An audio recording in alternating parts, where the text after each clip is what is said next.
संघर्ष करो, हम तुम्हारे साथ हैं।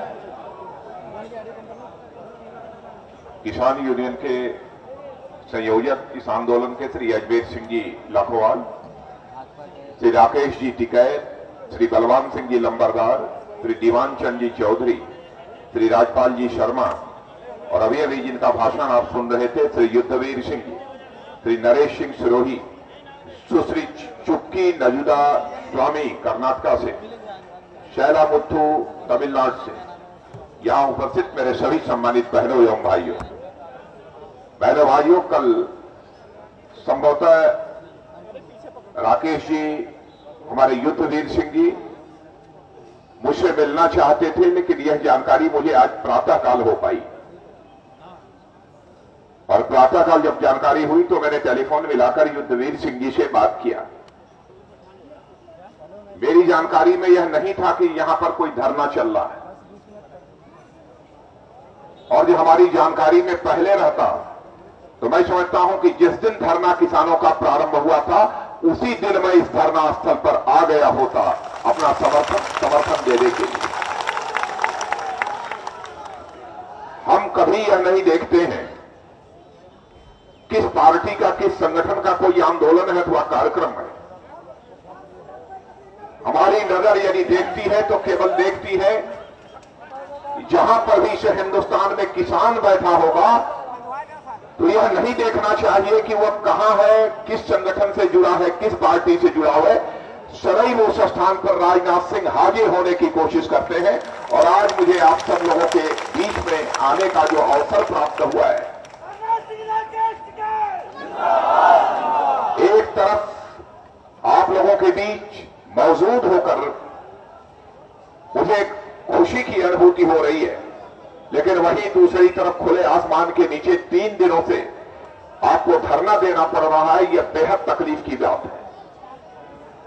सच कहा युद्धवीर सिंह जी, इतने दिन हो गए, बगल में संसद है, निश्चित रूप से प्रधानमंत्री जी को खुफिया विभाग के द्वारा जानकारी प्राप्त हो चुकी होगी, लेकिन उन्होंने किसी को भेजकर क्या समस्या है, क्या मांग है, यह भी जानने की जहमत नहीं उठाई।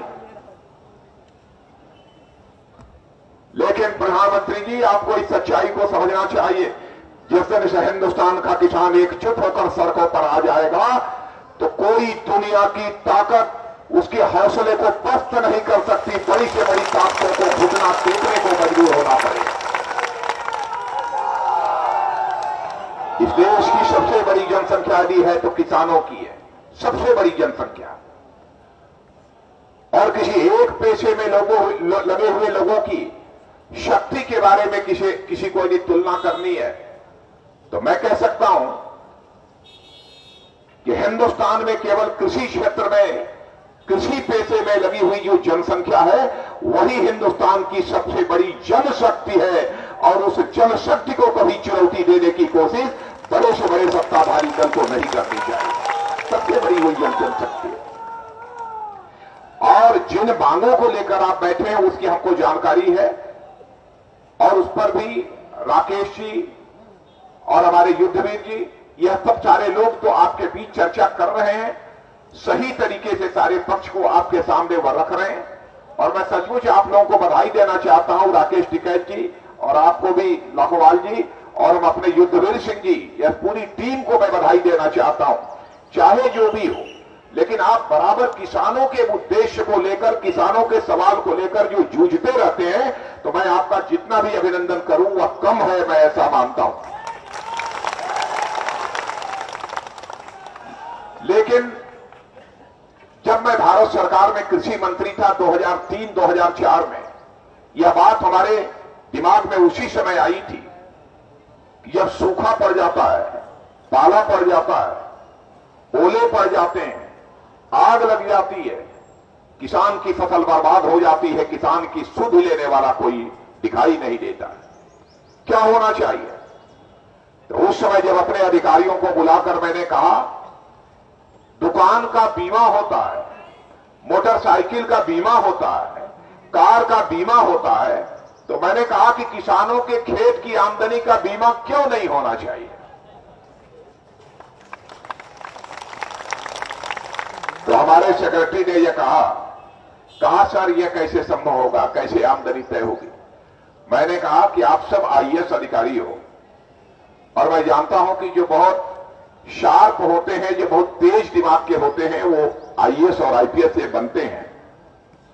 तो यह खोजना आपका काम है, यह तलाशना आपका काम है, कैसे किसानों के खेत की आमदनी तय की जाए। मैं आपको 3 महीने का समय देता हूं और मैंने 3 महीने का समय दिया। मैंने कहा मैं तो केवल इतना जानता हूं कि परमात्मा जब इस धरती पर समस्या पैदा करता है तो वही परमात्मा, वही विधाता समस्या पैदा करने के पहले समाधान भी पैदा कर देता है ताकि बुद्धिमान आदमी उस समाधान की तलाश करे। और आप सब बुद्धिमान अधिकारी हो, इसलिए उस समाधान की आप तलाश करो। यह बात मैंने उस समय कही। 3 महीनों में उन लोगों ने समाधान दिया था। और बहनों भाइयों, मथुरा में 2-3 तहसीलों में प्रयोग के स्तर पर मैंने उस समय लागू भी कर दिया था, लेकिन तब तक हमारी सरकार चली गई, उसे लागू नहीं कर पाए। लेकिन राकेश जी, युद्धवीर जी और हमारे लाखोवाल जी, आपको हम विश्वास दिलाते हैं, जिस दिन हमारी सरकार आ जाएगी बहनों भाइयों, किसानों के खेत की आमदनी का बीमा हम करके रहेंगे। दुनिया की कोई ताकत हमें रोक नहीं पाएगी, क्योंकि मैं जानता हूं कि जब तक इस हिंदुस्तान का किसान खुशहाल नहीं होगा तब तक यह हिंदुस्तान कभी खुशहाल नहीं हो सकता है। कुछ बड़े बड़े बुद्धिमान लोग कहते हैं कि भारत को हम विश्व की बौद्धिक राजधानी बनाना चाहते हैं, लेकिन मैं कहता हूं भारत के प्रकृति, भारत के स्वभाव को समझने की कोशिश करो। भारत केवल विश्व की बौद्धिक राजधानी बन जाएगा, इसके कारण सभी हाथों को रोजगार नहीं मिल जाएगा, सभी के पेट को भोजन नहीं मिल जाएगा, सभी के जीवन की न्यूनतम आवश्यकताएं नहीं पूरी हो जाएंगी।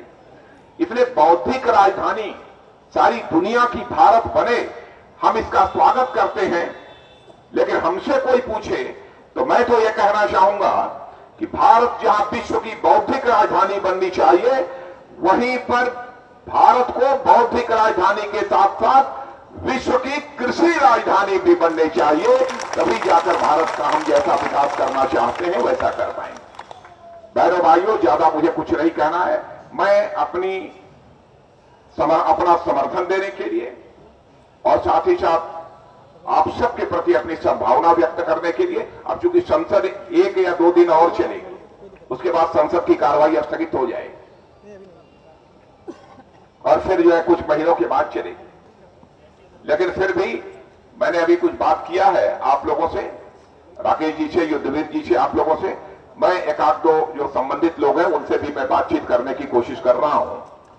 लेकिन मैं समझता हूं कि यह नहीं मानना चाहिए। आश्वासन तो कोई ना कोई आकर देना पड़ेगा। यदि आप यहां पर बैठे हैं तो आश्वासन तो मिलेगा ही मिलेगा, लेकिन समस्या का समाधान होना चाहिए।